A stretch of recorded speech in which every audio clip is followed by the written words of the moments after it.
Bharatiya Janata party और कांग्रेस एक अंबेडकर विरोधी पार्टियां हैं। शुरू से ही बाबा साहब का इन्होंने अपमान करा है, फिर इसके बावजूद भी हमारे लोगों ने इनको वोट दे करके सत्ता में, शासन में बिठाया। ये मनोवादी कितने हमारे विरोधी हैं, बाबा साहब के कितने विरोधी हैं, इसका एक जीता जागता उदाहरण परसों हमारे देश के गृह मंत्री अमित शाह ने ये दे दिया लोकसभा में बोल करके कि हमारे बाबा साहब को जिस भाषा का इस्तेमाल करते हुए उन्होंने बेइज्जत किया।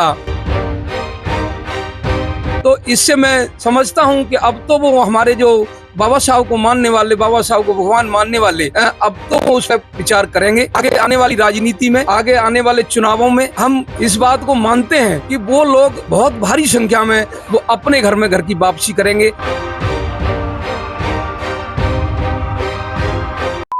भारत का हर नागरिक इस बात को जानता था कि ये भारतीय जनता पार्टी और कांग्रेस एक अंबेडकर विरोधी पार्टियां हैं।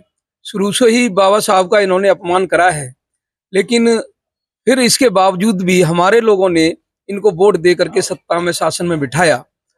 और हमारे लोग इस चक्कर में, बहकावे में आते रहे कि हमारे समाज का ये भला करेंगे। बाबा साहब के दिए हुए संविधान के तहत हमारे लोग पढ़ लिख करके आ गए, संसद में भी गए, विधानसभा में भेजे, सरकारें भी बनाई, लेकिन इनको जो झूठे वायदे और छलावे वाली राजनीति में फंसते गए, वो इस बात को मानने को राजी नहीं थे कि ये मनोवादी कितने हमारे विरोधी हैं, बाबा साहब के कितने विरोधी हैं। इसका एक जीता जागता उदाहरण परसों हमारे देश के गृह मंत्री अमित शाह ने ये दे दिया लोकसभा में बोल करके कि हमारे बाबा साहब को जिस भाषा का इस्तेमाल करते हुए उन्होंने बेइज्जत किया। तो इससे मैं समझता हूं कि अब तो वो हमारे जो बाबा साहब को मानने वाले, बाबा साहब को भगवान मानने वाले, अब तो वो उस पर विचार करेंगे। आगे आने वाली राजनीति में, आगे आने वाले चुनावों में हम इस बात को मानते हैं कि वो लोग बहुत भारी संख्या में वो अपने घर में घर की वापसी करेंगे। बाबा साहब की बनाई हुई पार्टी, बाबा साहब के को मानने वाले लोगों का साथ देंगे। और इस चीज का हम, हमारी बहुजन समाज पार्टी भी, क्योंकि बहुजन समाज पार्टी का एक एक कार्यकर्ता, और ये पार्टी ही बाबा साहब की विचारधारा पर बनी हुई पार्टी है। बाबा साहब B.R. अम्बेडकर जी को अपना भगवान मानती है।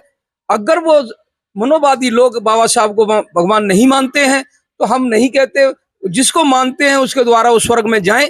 लेकिन हमारी समाज, इस देश का शोषित, दलित, पीड़ित समाज बाबा साहब को भगवान मानता है और बाबा साहब के ही चलते वो अच्छा जीवन जी रहा है। तो इस बात का, सबको इस बात पर अमल करेंगे और आने वाले चुनावों में इस बात का बहुजन समाज पार्टी का बहुत कुछ फायदा मिलेगा। कह रहे हैं कि मेरे बयान को तोड़ मरोड़ कर पेश किया गया है, क्या कुछ?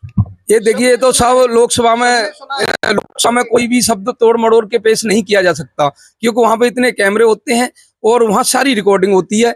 ये तो सबके, तो वो तो इसमें झूठ है, सबने लाइव हुआ है, इसमें कुछ नहीं है। उन्होंने बहुत बड़ा बाबा साहब का अपमान कर रहा है, शब्दों में इसकी निंदा करते हैं, भर्त्सना करते हैं। और बहुजन समाज इस बात का जरूर बदला लेगा, बाबा साहब के अपमान का बदला जरूर लेगा। आगे आने वाले चुनावों में बीजेपी को तो छोड़िए, ये जितनी मनोवादी पार्टियां, इनको निगलेक्ट करके बहुजन समाज पार्टी को आगे में जिताएगा।